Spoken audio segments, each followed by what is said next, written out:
সাধারণ যে মৌলিক গুণনীয়ক থাকবে প্রদত্ত সংখ্যাগুলোর সাধারণ মৌলিক গুণনীয়ক যেগুলো থাকবে সাধারণ এবং মৌলিক গুণনীয়ক হইতে হবে সাধারণ মৌলিক গুণনীয়ক গুলোর গুণফল। এখন 12 এবং 30 এই দুইটি সংখ্যার গসাগু যদি আমরা বের করতে যাই, প্রথমে আমাদেরকে এর মৌলিক গুণনীয়কগুলো বের করতে হবে। যে আমরা জানি 12 এর মৌলিক গুণনীয়কগুলো হচ্ছে 2 2 এবং 3। এই যে আমরা এখান থেকে পেলাম, এই যে বাম পাশে 2 2 এবং 3 আছে। তাহলে এই সাধারণ গুণনীয়কগুলো মৌলিক গুণনীয়কগুলো আমরা লিখলাম 12 এর। আবার 30 এর মৌলিক গুণনীয়কগুলো হচ্ছে 2 3 এবং 5।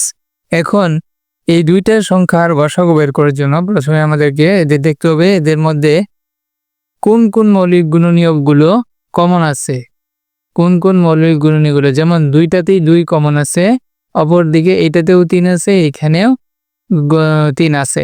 তাহলে আমরা সাধারণ মৌলিক গুণনীয়কগুলো পেয়ে গেলাম। সাধারণ মৌলিক গুণনীয়কগুলো পেলাম হচ্ছে 2 এবং 3।